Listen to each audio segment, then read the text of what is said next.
There have been a number of space stations over the years, many more than some people think. Some are tiny, single-module space stations, and others are sprawling, modular, floating laboratories. Today, we put all of these space stations against each other for a top spot on our top 5 space stations. But before we get into it, please like and subscribe. I only have 28 subscribers, so it would help out a lot if you did.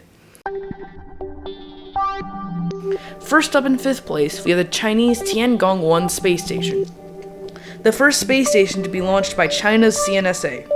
Its name translates literally into Heavenly Palace, but the space station is no palace, being only 10.3 meters long by 3.4 meters wide. And remember, only a small amount of that space is actually usable. It is a single module space station, launched from a Long March 2F rocket on September 29, 2011. It can hold 3 astronauts at one time, and its main purpose was to be a practicing ground for orbital rendezvous and docking, which is a skill that will help the CNSA build larger space stations in the future. The reason why it's in 5th place is because of its tiny size. The CNSA plans to build larger module space stations in the future, and I'm excited to see another space station go up into orbit. In 4th place, we have the Soviet Union's Salyut 1.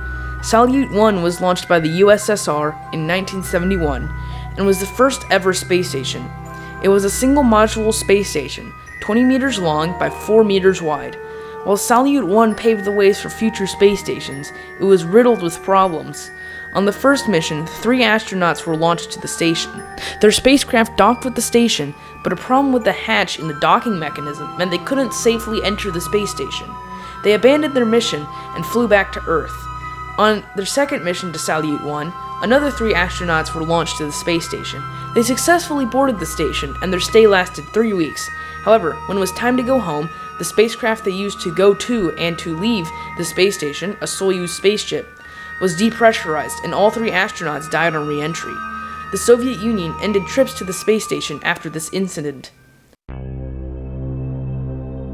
Next up in 3rd place, we have America's first space station, Skylab. Skylab was much larger than the Salyut space stations and is 30.2 meters long by 6.7 meters wide. Skylab was built in one launch. It had 3 crewed missions, with 3 astronauts on each mission, with each new mission setting a new record for the longest time in space. One of its main features was its telescope mount, which held a number of telescopes for observing the sun. Skylab had a few problems. During Skylab's ascent into orbit, it lost a micrometeoroid shield, and lost one of its solar panel arrays. Skylab was still able to operate fine, and the program continued. Skylab was ultimately successful. Now, in 2nd place, we have the first ever modular space station, Mir. Mir was made and operated by the Soviet Union, and after 1991, control of the space station was handed off to modern Russia.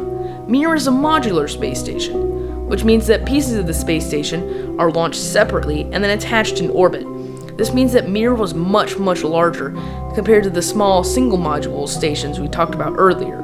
The first module was launched in 1986 on a Proton K rocket.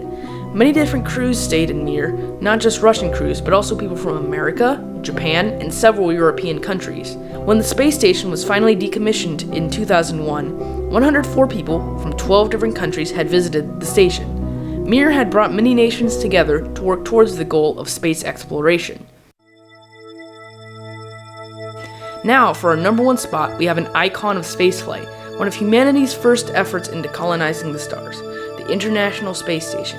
The International Space Station, or ISS for short, is another modular space station, and is the largest space station ever built, being a colossal 73 meters by 109 meters.